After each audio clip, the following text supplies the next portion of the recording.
Hey guys, tonight we're not stepping into the mind of a philosopher, we're stepping onto a battlefield, but not the kind with choreographed duels, slow-motion horse charges, or conveniently clean armor. No, tonight we dive into the real thing: mud, confusion, panic, sweat, and steel. This is what actually happened in a medieval battle, and spoiler alert, it looked nothing like the movies. So before you get comfortable, take a moment to like the video and subscribe, but only if you genuinely enjoy what I do here. And let me know in the comments where you're tuning in from and what time it is for you. It's always fascinating to see who's joining us from around the world. Now, dim the lights, maybe turn on a fan for that soft background hum, and let's ease into tonight's journey together.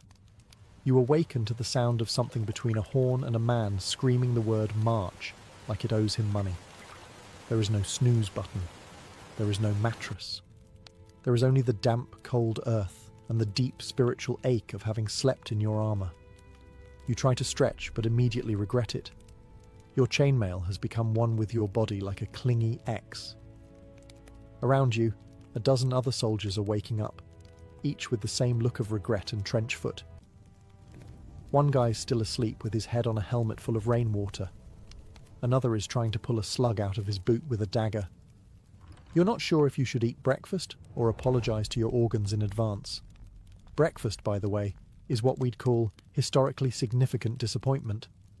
It's a crust of bread so hard it could deflect arrows, possibly made last Lent.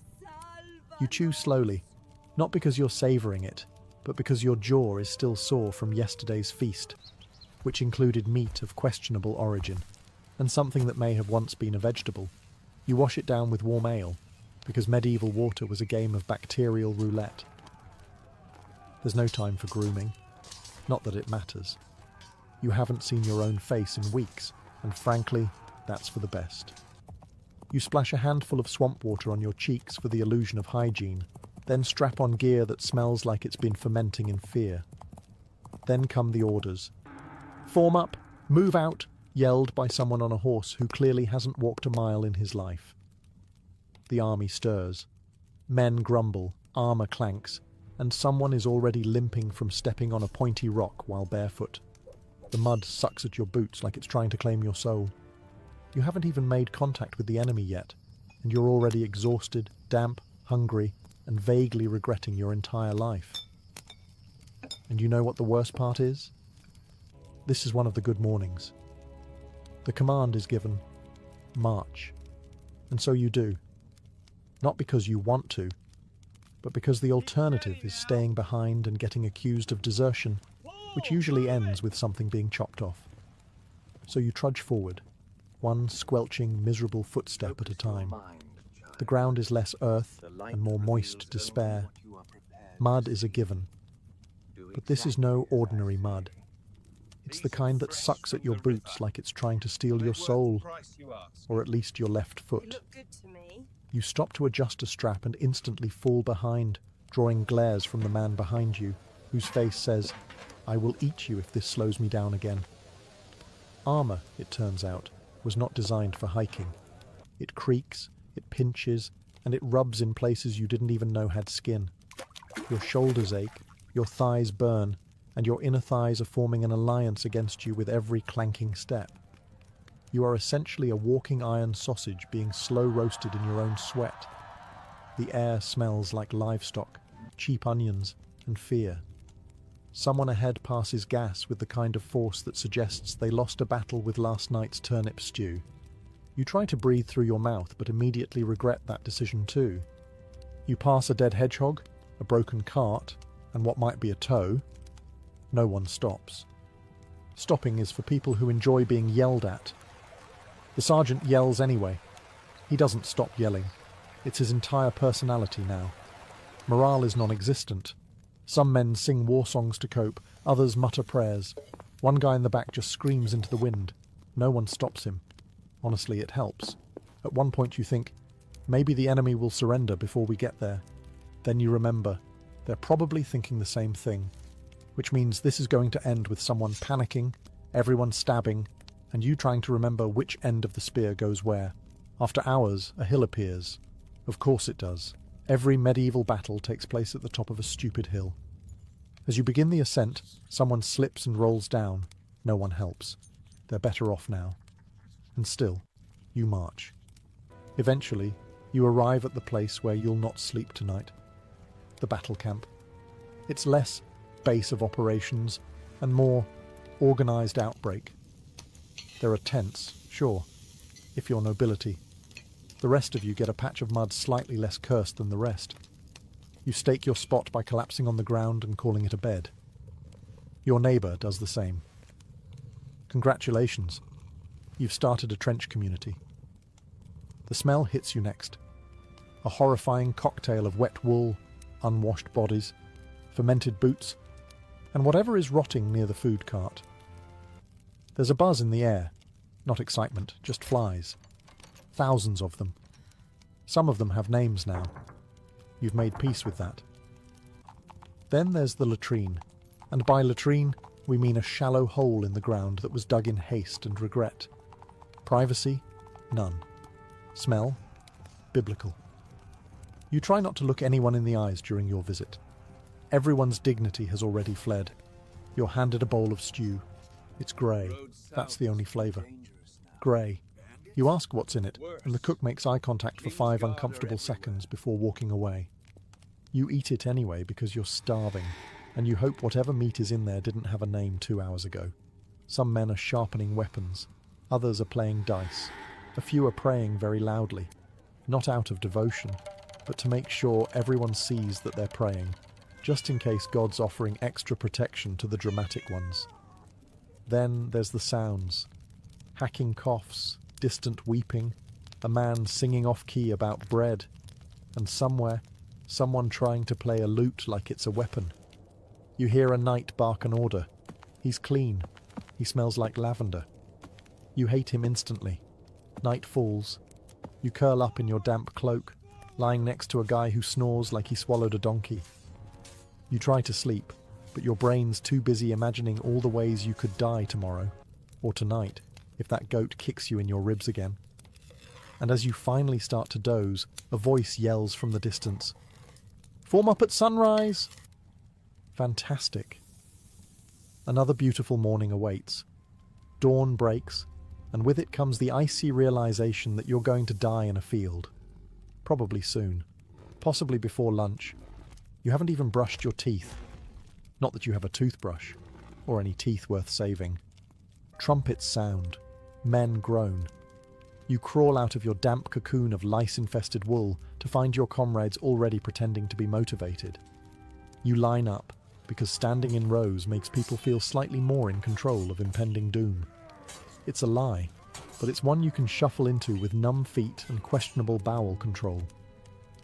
And then he appears, the noble commander, a man wearing polished armour so clean it's practically glowing. He's got that energy only people who've never been punched in the face tend to have. He surveys the troops like a disappointed parent who just found out you joined the losing side in a tavern brawl. He clears his throat. Everyone braces. It begins. "Men, today we fight for glory." Pause for effect. Someone near you coughs up something alive. "For our king, our lands, our honour," the crowd murmurs, mostly from stomach cramps, not patriotism. "Look to your brothers. Look to your steel." You glance sideways. The man next to you is visibly shaking and has his helmet on backward. His steel is bent. The enemy fears us. They probably don't. They probably have their own guy yelling the same thing in another accent. "If you die today..." Oh, good. The cheerful bit. "You die as heroes." You suppress the urge to raise your hand and ask, "Can I die later? Maybe as a baker?" Then comes the bit about God. God is on your side. Which is reassuring, except you're fairly sure God's been busy smiting everyone equally this season. The speech ends with a sword thrust to the sky and a mighty shout of "Forward!" No one moves. A few guys blink. One guy sneezes. The shouting continues until someone finally shuffles forward and the rest reluctantly follow. Not out of conviction, mind you. Mostly because standing still means the commander might single you out for a volunteer job. And you've heard what happened to the last volunteer. Thus ends the pep talk. You are now spiritually prepared to panic with a purpose. So now it's time to form ranks, a noble phrase, conjuring images of precision, discipline and strategy. What you actually get: a very confused clump of people vaguely facing the same direction, half of whom are still trying to put on their helmets. Some are holding weapons they just picked up 5 minutes ago. One guy is gripping a pitchfork. You're pretty sure he's just here by accident. Your sergeant, who was probably a pig farmer 3 years ago, starts barking numbers. No one knows what they mean, but everyone nods as if they understand. "Front line shield wall," he screams. "Second line pikes forward." You do as instructed, even though the guy in front of you has his shield upside down and is using it to itch his back. To your left is a guy with a spear twice his height who keeps poking people unintentionally. To your right is a man humming a battle hymn that may or may not just be Greensleeves with different lyrics. Directly behind you is someone breathing like he's been practicing dramatic dying noises in advance. You suspect he might not even be wounded, just ready. The cavalry is off to one side, horses pawing the ground dramatically, knights sitting tall and pristine in full plate armour that cost more than your entire village. They look majestic. You, meanwhile, are standing in borrowed boots and chainmail that smells like someone died in it. Probably because someone did. There's a sudden order to move forward and tighten the line. This is easier said than done when every second man is stepping on someone else's foot and the mud is threatening to swallow small soldiers whole. Your feet slide. Someone elbows you. Your shield is backwards now, and you don't have the emotional energy to fix it.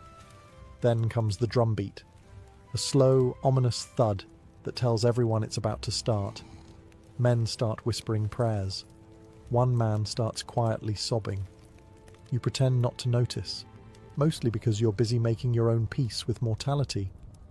You take a deep breath, raise your weapon, and try not to pass out. This is it. You're ready. Well, as ready as anyone in a crooked line of terrified peasants can be. Just when the formation starts looking somewhat believable, meaning no one is actively walking in the wrong direction, the sky betrays you. It begins with a sound, a soft, distant whoosh that becomes a collective whisper of doom. Then the shouting starts. "Shields up!" You scramble to obey, though someone nearby is still trying to figure out which end of the shield is up.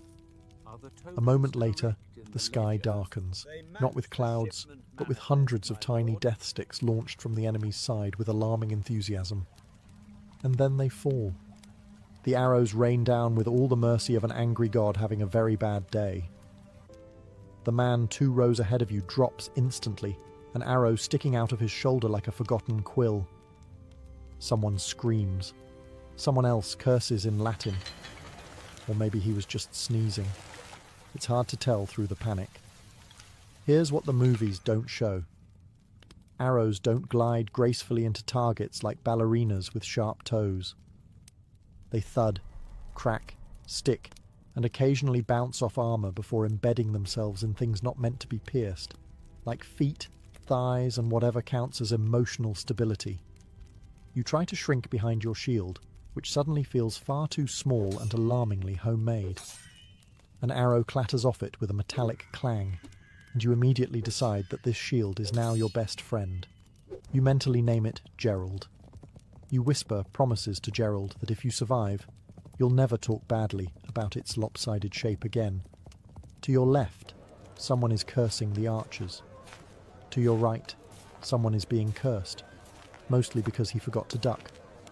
Behind you, a man is yelling that he's hit, though you strongly suspect he's just trying to get out of what's coming next. Then the second volley comes. At this point, any illusion of calm has evaporated. Veterans crouch low and mumble mantras. New recruits cry openly. One guy just lies down and pretends to be dead. Not a terrible strategy, honestly. Eventually the sky clears. You're alive. Gerald did good. But now the real horror begins. Close combat. Which means it's time to get very sweaty. very loud and probably stabbed. There's no countdown, no dramatic drum roll, no theatrical charge like in the songs. One moment you're trembling in your half-formed line, and the next, all hell breaks loose. It starts with a surge. Your side moves forward, not so much with courage as with the reluctant momentum of men who know they'll be trampled if they hesitate. Someone ahead of you yells something inspiring, promptly trips and gets stepped on.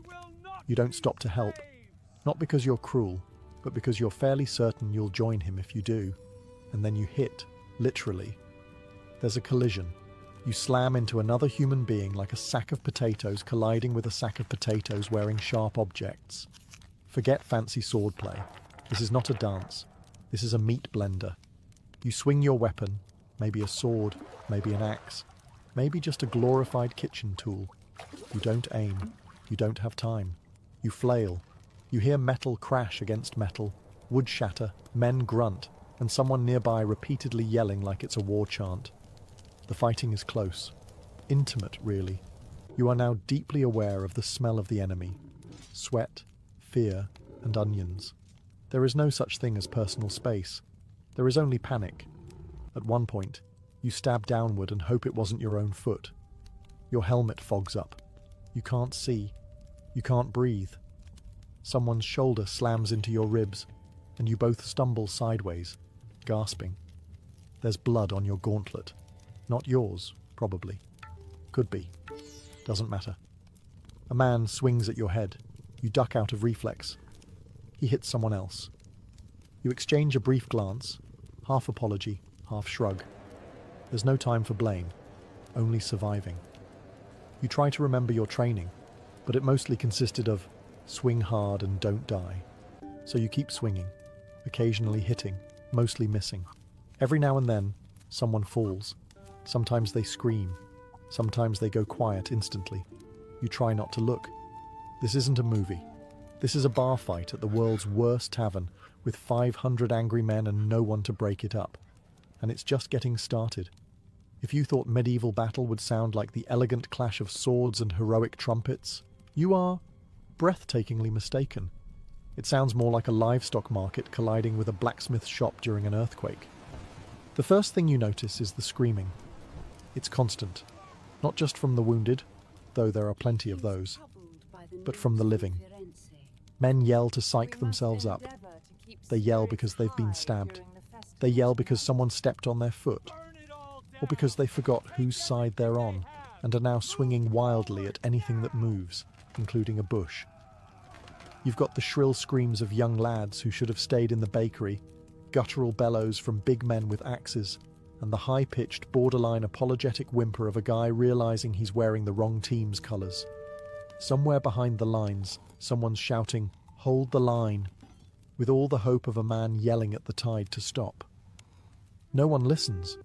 You can't even hear him. You're too busy dodging weapons and wondering if your left arm always made that clicking sound. Then come the weapons themselves. Swords clang against shields.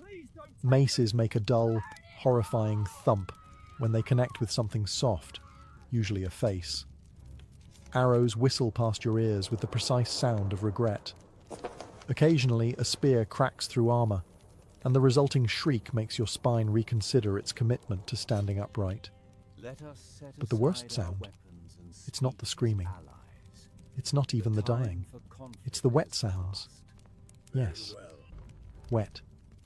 The squelch of someone stepping in something that used to be a person. The slurp of blood and mud mixing beneath your boots. The squish when someone lands badly and doesn't get up. These aren't sounds you forget.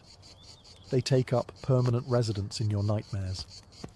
You also hear armor clanking, men crying for their mothers, a horse screaming, which, by the way, is profoundly haunting, and somewhere unbelievably, someone trying to sing a hymn, badly, and out of tune.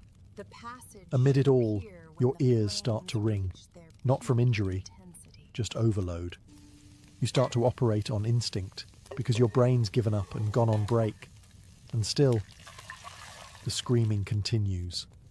If you were hoping for a cinematic slow-motion end where you deliver a final monologue before dramatically collapsing, I regret to inform you, that's not how this goes. Most people in a medieval battle died unseen, unheard, and from behind. Usually by a guy who didn't even know your name. Sometimes it was even someone on your own side. You see, the battlefield is not a polite arena. It's a sweaty, chaotic mosh pit where everyone's one sneeze away from a fatal misunderstanding. 1 minute you're swinging your axe like you mean it. The next, thunk. Something pierces your back and your knees betray you. You fall forward into the mud with the grace of a collapsing haystack. No one notices. No one has time. There are no final words, no hand to hold. Just you, the dirt, and the very strong suspicion that this could have been avoided if you'd become a monk. Then there are those taken down by horses, not stabbed, not slashed, trampled.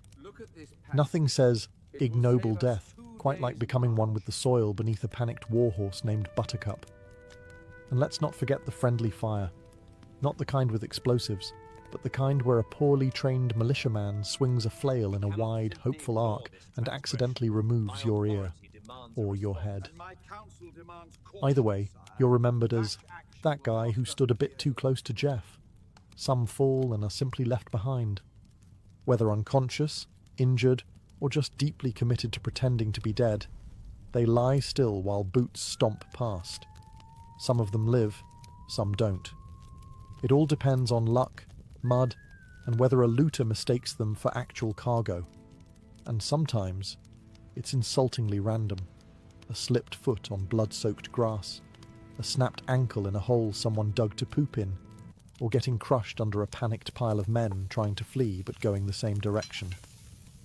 In short, medieval death wasn't majestic. It was awkward, undignified, and almost always sudden.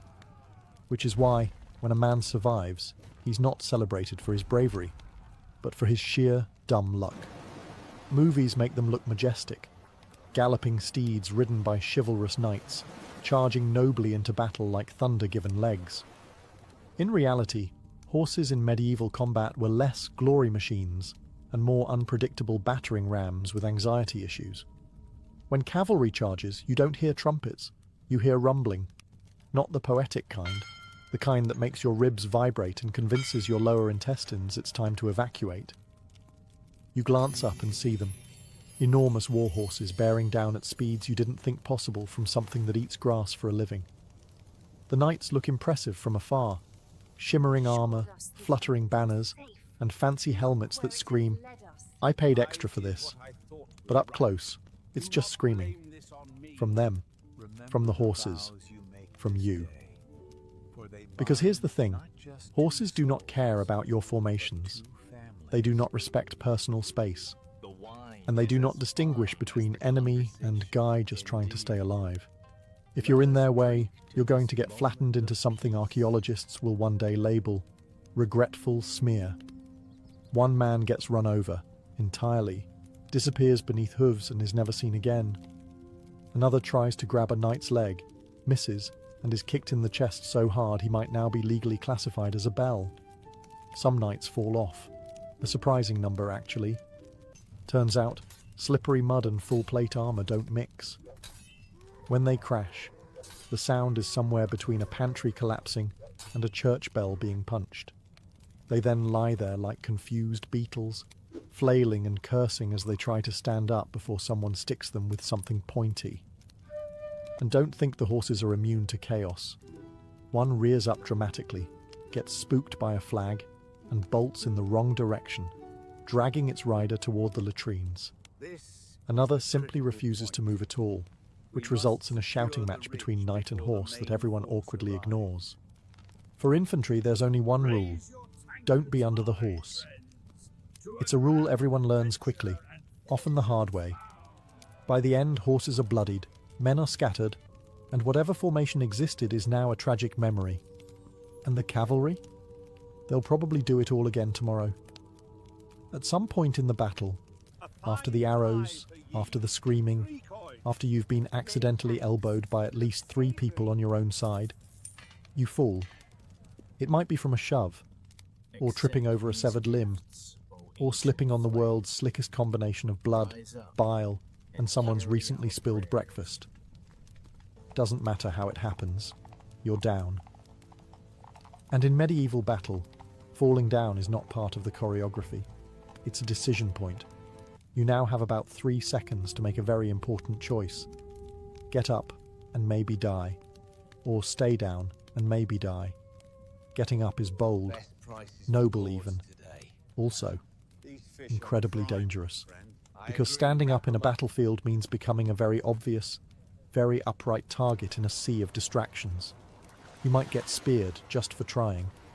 Worse, you might get trampled by your own side, who now view you as battlefield floor texture.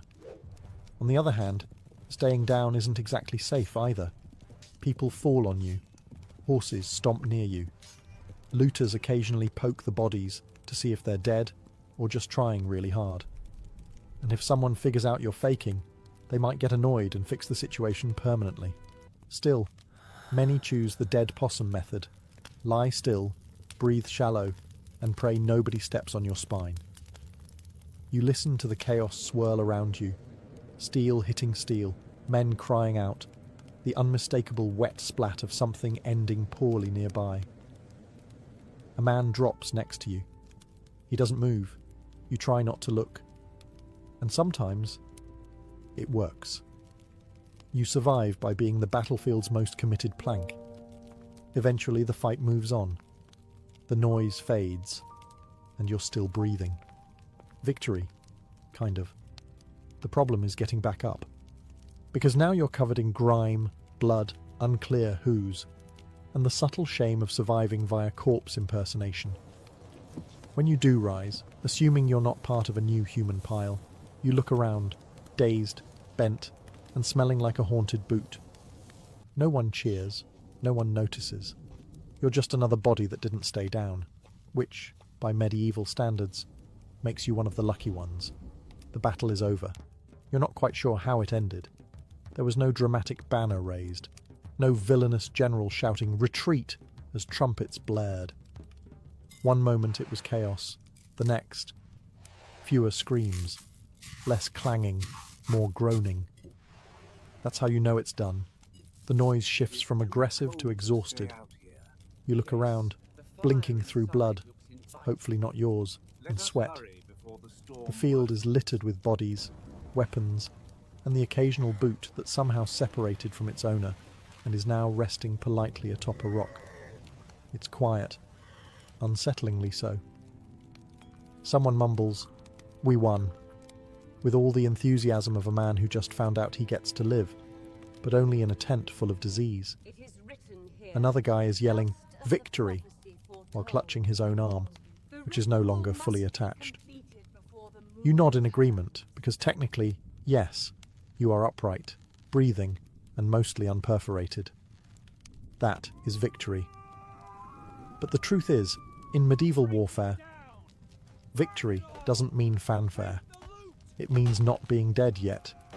It means dragging your bruised, aching carcass back across the field to the camp, past fallen friends and former enemies, all of whom share the same expression. Really. This is how it ends? There's no celebration, no feast. You might get half a jug of warm ale and some bread that's more weapon than food. A priest mutters prayers over the fallen. A few men search corpses for anything useful. One guy finds a decent pair of boots and declares the day a triumph.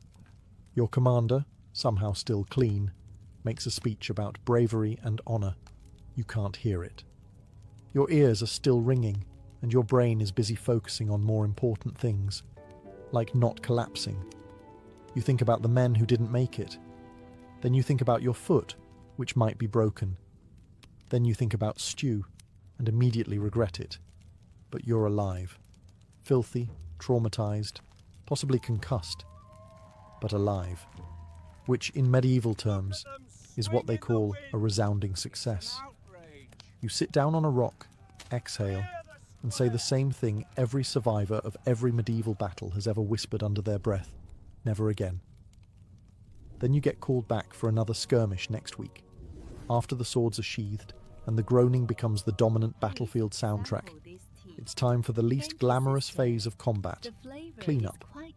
You might assume this means burying the dead and tending to the wounded, and technically, that's part of it. But really, it's a mix of triage, looting, and a kind of horrifying medieval arts and crafts project where the materials are body parts. First, the medics arrive. And by medics, we mean men with knives, bad eyesight, and zero formal training. They specialize in phrases like, "That'll have to come off," and "bite on this stick." An experienced surgeon might use wine to clean your wound. A less experienced one might drink it first. You sit down with a sword gash on your thigh and the vague hope that it's not fatal. The barber surgeon, yes, the guy who normally trims beards, takes one look and says, "We'll see." Then he pulls out a needle that's been sterilized by waving it near a candle. You do your best not to scream. You fail.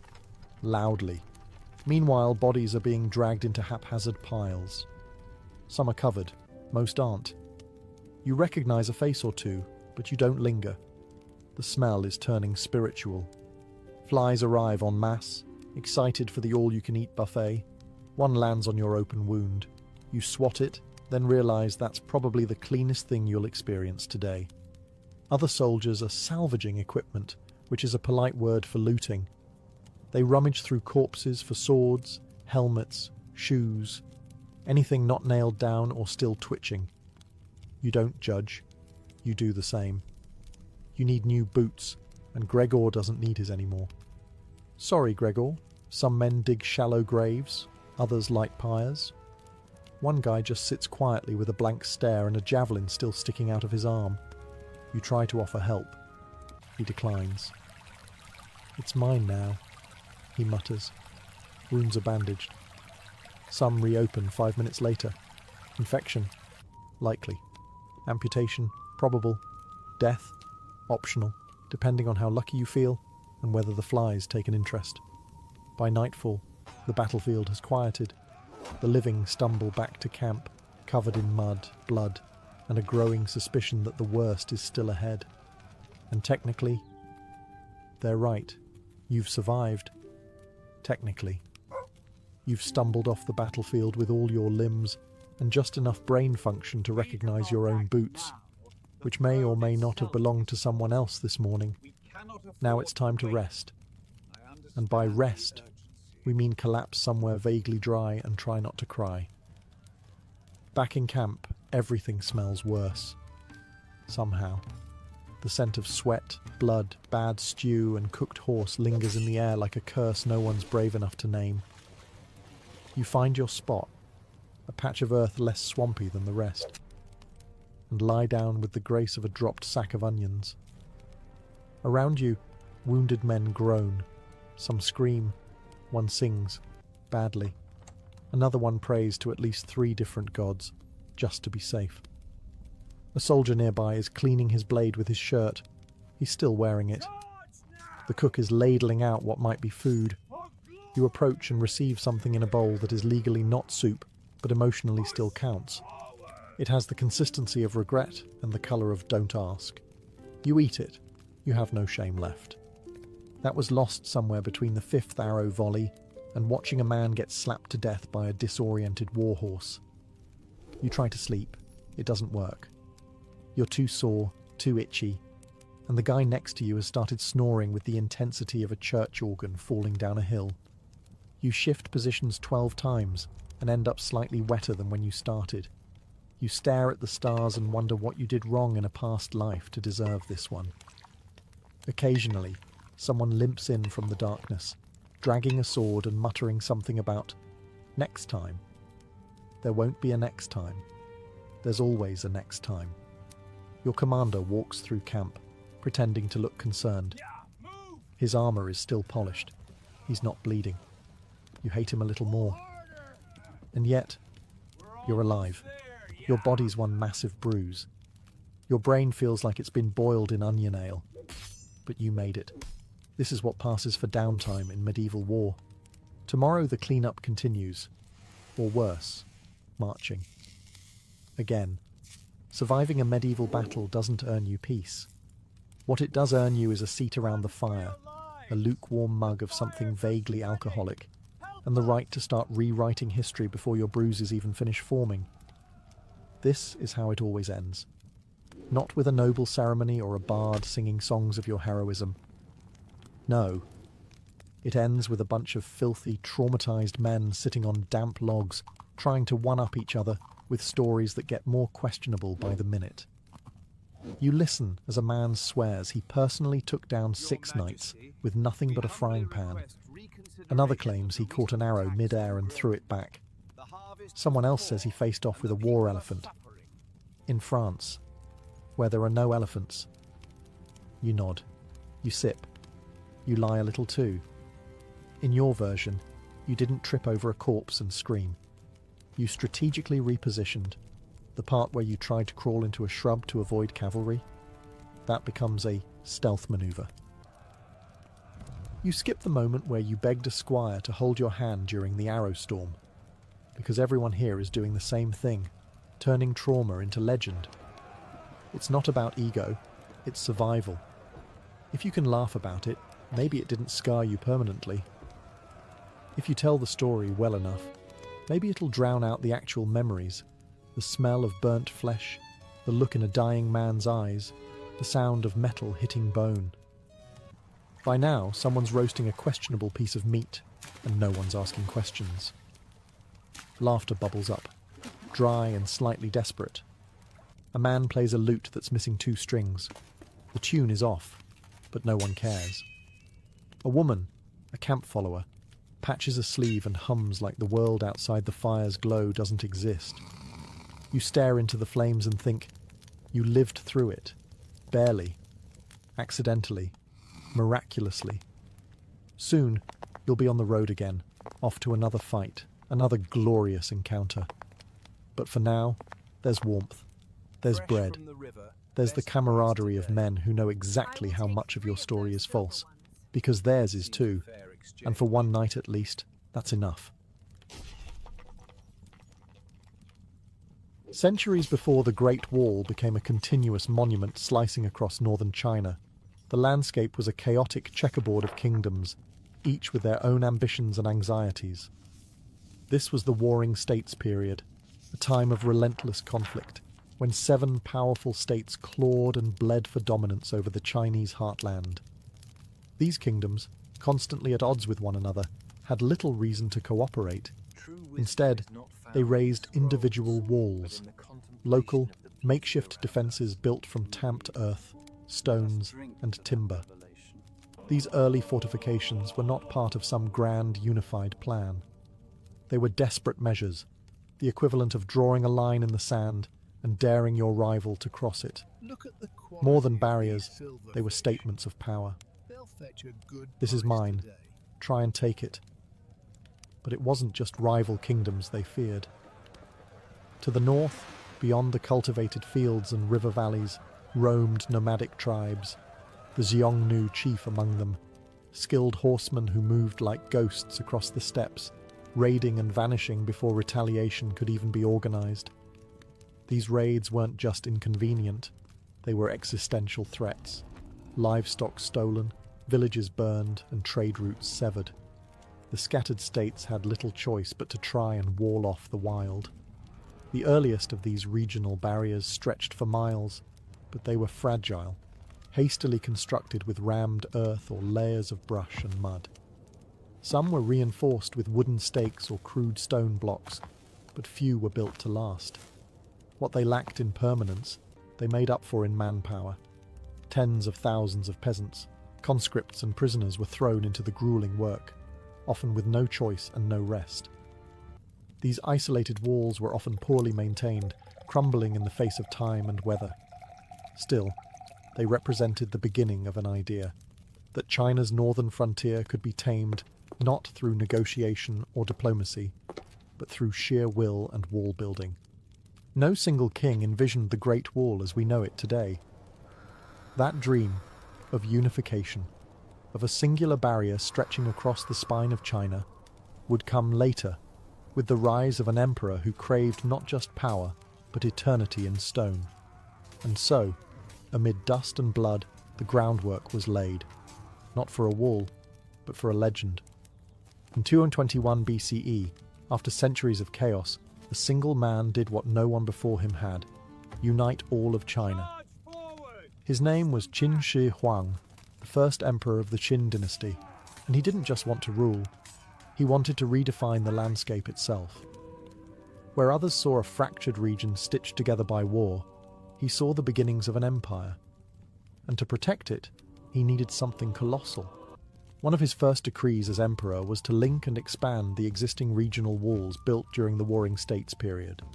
These individual barriers, some already decaying, others barely more than glorified trenches, would be joined into a single massive defense network to keep the nomadic Xiongnu and other northern tribes at bay. But this was no repair job. It was an engineering campaign of imperial scale. Qin's vision was not just about military defense. It was about power, unity, and control. A continuous wall symbolized not just the edge of civilization, but the edge of his personal authority. To build it, he conscripted hundreds of thousands, soldiers, peasants, prisoners, and scholars who had run afoul of the regime. Many were worked to death in remote mountain passes or scorching deserts. The wall earned a grim nickname among the people: the longest cemetery on earth. And yet, the sheer scale of the project was unlike anything the world had seen. The materials were brutal and basic, rammed earth packed layer by layer between wooden frames. Workers stomped it down with their feet or pounded it using logs. Where stone was available, it was hauled by brute strength. Tools were primitive, the terrain was merciless, but Qin Shi Huang was relentless. He didn't just build a wall, he built roads, standardized weights and measures, even unified the written script. In his mind, all of it, the roads, the rules, the walls, were part of one project: to create order from chaos and leave behind an empire that would last forever. The original Qin wall may not have looked like the iconic stone structures we picture today, but it was the foundation. It was the beginning of a boundary that would rise, fall, and rise again through dynasty after dynasty. And next, it would pass into the hands of the Han. After the death of Qin Shi Huang and the swift collapse of the Qin dynasty, many of his sweeping reforms were rolled back. But not the wall. The Han dynasty, 206 BCE, 220 CE, which rose in the Qin's wake, recognized the same eternal truth: China's northern border was never truly secure. And so, rather than abandon the project, the Han emperors doubled down, expanding, strengthening, and redefining the Great Wall. Under Emperor Wu of Han, in particular, the wall wasn't just a military barrier, it became the backbone of imperial strategy. The Han launched massive campaigns to push back the Xiongnu, those same nomadic horsemen who had terrorized the north for generations. In doing so, they extended the wall farther than ever before, into regions that would eventually serve as arteries of trade and movement for centuries. The Han didn't just rebuild the Qin walls, they adapted them. Instead of relying solely on rammed earth, they incorporated bricks, stones, and more sophisticated fortifications where the terrain allowed. Watchtowers were added at intervals, allowing soldiers to spot raiding parties from afar and light signal fires, an early warning system that let news of an attack travel hundreds of miles in a matter of hours. More than a military tool, the Han Wall became a logistical network. Garrison posts, signal towers, and supply depots turned the wall into a functional military road. Troops could move quickly, supplies could be relayed efficiently, and messages could travel with blazing speed by beacon or runner. The Great Wall had become more than a line. It was now a living system of defense. Life along the Han Wall was harsh but not forgotten. The Empire stationed thousands of soldiers and settlers in remote forts, creating a frontier society where families, merchants, and outposts clung to imperial protection. Over time, these lonely stations became small communities, and in their shadows, cultures met. Han Chinese and nomadic tribes trading, mingling, and occasionally clashing in these dusty crossroads. By the end of the Han era, the wall had transformed into something new, not just a line of defense, but a symbol of imperial presence in the vast northern reaches. And yet, even the mighty Han could not hold the line forever. Next came chaos, collapse, and eventually a new dynasty with a bold new style of wall building. With the fall of the Han dynasty in 220 CE, China once again unraveled into political disunity and warlordism.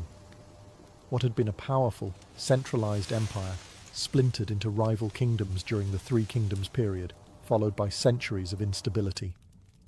And as the emperors fell, so too did the priority of the Great Wall. Many stretches of the Han and Qin walls crumbled into dust. Neglect, erosion, and looting took their toll. Station outposts were abandoned. Watchtowers collapsed. In many regions, the wall became less a structure of defense and more a buried memory, half swallowed by shifting sands and creeping vines. Without a strong central government to maintain it, the Great Wall was simply too vast to preserve. But the threats from the north never disappeared. Nomadic powers like the Xianbei, the Rouran, and later the Gökturks rose and expanded across the steppes. Some of these groups would eventually carve out their own kingdoms within China, blending cultures while redefining borders. The wall, in these times, was less a hard border and more a relic of an older vision of defense, a line that no longer matched the political reality. Yet fragments of the wall still served local rulers. Some warlords and regional dynasties used leftover segments of the ancient defences as the skeletons for new fortifications. Others mined the old walls for materials. Bricks and stones were repurposed to build homes, temples, or regional walls of their own. It was a slow cannibalization of a fallen empire's bones. Meanwhile, in the popular imagination, the wall faded. It was no longer an empire-wide project, but a thing of legends and old records. Chinese poets wrote of distant battlegrounds and border fortresses, painting the northern frontier as a cold, bitter place where men went to die and were seldom remembered. Still, even in this time of decay, the idea of the wall remained powerful. It lingered as a symbol of what China had once been and what it could be again. A dream of unity, strength, and clarity in the face of chaos. And that dream would stir once more when a new dynasty, born from military conquest and fueled by ambition, rose from the ashes, the Ming. But first, centuries more would pass. By the time the Ming dynasty came to power in 1368, China had seen centuries of invasion, collapse, and foreign rule. The trauma of the Yuan dynasty, ruled by the Mongols, was still fresh. The Mongol armies had thundered through the north and controlled China for nearly a century. When the Ming overthrew them, it wasn't just a political victory, it was a cultural reckoning. And with that came an urgent priority. Never again. The Ming emperors saw the need for a fortified northern barrier, not as symbolic, but as utterly practical. And unlike the earthen ramparts of the Qin or the decentralized garrisons of the Han, the Ming wall would be something different entirely: stone, brick, and firepower. Construction began in earnest during the late 1400s and ramped up in the 1500s, particularly under the direction of generals like Qi Jiguang, who saw the wall not only as defense against nomadic Mongol raids, but as a means of projecting Ming control. This was a dynasty that wanted permanence, and it showed. They built with quarried stone and kiln-fired bricks. The ramparts were reinforced, drainage systems were added, watchtowers rose at regular intervals, and beacons were installed to send up smoke signals in daylight and flames at night. This was the version of the Great Wall that most people picture today. Massive, winding, iconic. It stretched across mountains, snaked through desert plains, and clung to cliffs like a ribbon of armor. Some parts were as wide as a modern highway. Others rose as high as a 3-story building, and all of it was meant to last. But the wall was more than just military hardware. Along its length, the Ming dynasty built garrison towns, supply depots, and troop housing, creating a parallel society of soldiers, farmers, and administrators, who lived and worked in its shadow. The wall wasn't just a line between China and the barbarians. It was a lifeline for the soldiers who defended it and the empire that depended on it. Still, the Ming Wall wasn't impenetrable. The nomads adapted. Raiders found weak points. Corruption spread among guards. And when the Manchus came, they didn't charge through the wall. They were let in. But before that fall, the Ming had done the impossible. They turned a myth into stone and made the Great Wall truly great. Behind the grandeur of battlements and parapets, the Great Wall was also a place of grit, monotony, and survival. For the thousands of men stationed along its vast length during the Ming dynasty, life wasn't heroic. It was harsh, cold, and often forgotten by the empire they swore to protect. Soldiers lived in fortified barracks and garrison towns scattered along the wall's spine. These weren't elite troops in polished armour. They were conscripted farmers, criminals, and peasants. Men who traded their freedom or futures for a bowl of rice, a pair of boots, and a crude bed behind stone walls. Some served voluntarily, seeking pay or honour. Others were sent as punishment, exiled to the frontier where winter bit and boredom settled like frost. Each day began with routine: patrols, drills, maintaining the wall, hauling supplies. The wall itself constantly needed care. Stones shifted, mortar cracked, watchtowers required mending. Soldiers repaired what they could with frozen hands, braving sandstorms in the west or blizzards in the north. There were no holidays, only shifts, and the distant, ever-present threat of a Mongol raid. Food was simple and often scarce: millet, beans, and salted meat. Vegetables were grown in small plots where soil allowed. If a raiding party struck a supply caravan, it wasn't just an inconvenience. It could mean starvation. Disease was common. Morale was low. Desertion, despite the punishment of execution, wasn't unheard of. But life wasn't all bleak. Families often accompanied soldiers, creating small, insular communities along the wall. Children were born in its shadow. Merchants travelled between garrisons, trading wine, cloth, and gossip. Some posts even saw cultural blending as nomadic groups and Han settlers intermingled, through trade, marriage, or uneasy peace. Then there were the beacon keepers, stationed at isolated towers far from any garrison. Their job, to watch the horizon. A column of smoke by day, a fire by night. That was the signal. Fast, simple, and terrifying. These men lived alone or in pairs, surrounded by nothing but silence and sky. To live on the Great Wall was to exist between worlds, between empire and wilderness, between myth and reality. These were the invisible lives that kept the wall standing. Not emperors, not generals, just ordinary people with calloused hands and cold feet. And yet, for all their effort, the wall could not hold forever. For centuries, the Great Wall stood as the ultimate symbol of Chinese strength: unyielding stone against shifting sands, empire against the unknown. But walls, no matter how high or thick, are only as strong as the people guarding them. And in the 1600s, that strength cracked, not from an outside charge, but from within. By the late Ming dynasty, corruption had spread like rot through the imperial system. Troop salaries were delayed or stolen. Supplies vanished before reaching garrisons. The once disciplined soldiers manning the wall were now underpaid, underfed, and overworked. Morale plummeted. Many garrisons turned to smuggling and local trade to survive, often working with the very steppe nomads they were supposed to repel. It was in this weakened state that the Ming faced their greatest threat yet: the Manchus, a rising power from the northeast. Unlike earlier nomadic tribes, the Manchus were organized, politically savvy, and just as determined to rule as any Chinese dynasty. They didn't need to storm the wall with fire and fury. All they needed was an open gate. That gate came in 1644, when a Ming general named Wu Sangui made a decision that would change history.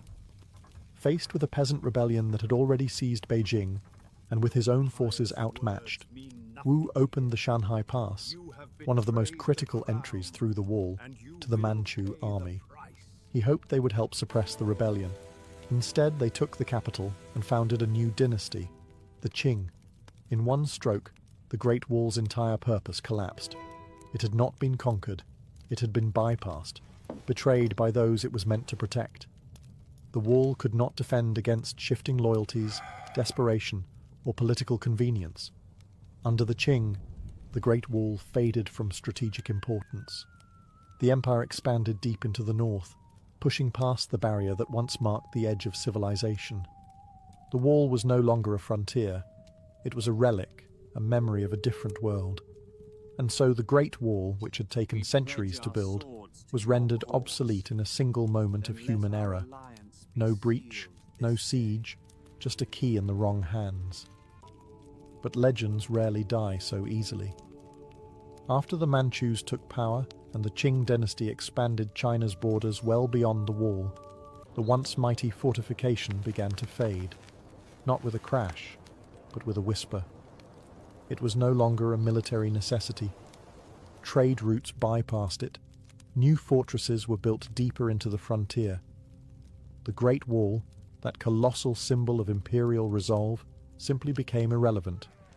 Without purpose, maintenance ceased. The garrisons emptied. Watchtowers were left to crumble. Local villagers scavenged its bricks to build homes, wells, and pig pens. In some places, entire stretches were dismantled stone by stone, not out of malice, but practicality. Why quarry new material when the old wall sat unused? In deserts, sand slowly swallowed sections of it. In the mountains, roots split stones apart. Rains washed away mortar. Centuries of storms, earthquakes, and time turned once grand battlements into lopsided ridges and forgotten humps on the horizon. Travellers and poets still spoke of its grandeur, but few cared to visit. For most of the Qing dynasty, the wall was a monument to a bygone age, respected, but rarely maintained. It wasn't until the 19th and early 20th centuries, as China struggled with foreign invasion, civil war, and modernization, that the wall began to re-emerge in the national consciousness. Foreigners, especially European explorers and scholars, started to arrive with wide eyes and notebooks. They romanticized it. They marveled at it. Some even misunderstood it, believing the entire structure had been built by one emperor or that it was visible from the moon. By the time the People's Republic of China was established in 1949, the wall had become more than stone. It was a symbol of Chinese identity, endurance, and ingenuity. Mao Zedong famously said, "He who has not climbed the Great Wall is not a true man," turning it from a ruin into a patriotic rite of passage. In the late 20th century, restoration projects began, particularly near Beijing. Tourists flocked to sites like bustling, where the wall was reconstructed to its Ming glory. Other sections, wild, broken, and authentic, remained untouched, slowly succumbing to nature. From forgotten ruin to global icon, the Great Wall had completed a strange journey. No longer a barrier of defense, it had become a bridge to the past, a reminder of what people can build when driven by fear, ambition, and dreams that stretch across centuries. The Great Wall of China is one of the most recognized structures on Earth, yet much of what people know about it is wrapped in myth and exaggeration. Contrary to popular belief, it's not a single wall, but a network of fortifications built by different dynasties over 2,000 years, stretching through mountains, deserts, and plains. It doesn't form an unbroken line, and, no, it's not visible from the moon. But the truth, far more fascinating. The wall is less about stone and mortar, and more about memory and metaphor. It represents a civilization's long struggle to define itself, not just against outsiders, but against the chaos within. It tells a story of emperors obsessed with order, of peasants forced into backbreaking labor, of generals whose legacy was measured not in victories, but in feat of construction. It's the product of ambition so great it left a scar visible from the sky. Throughout Chinese history, the wall has meant different things to different people. To emperors, it was a symbol of control.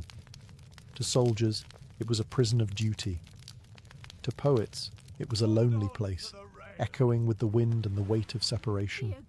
And to modern China, it has become a cultural anchor, a reminder of endurance, strength, and national pride. Tourists come by the millions, hiking restored paths and posing beside ancient watchtowers. They're drawn not just to the view, but to the myth, the idea that human hands could shape something so vast, so defiant, it would outlast kingdoms, dynasties, even time itself.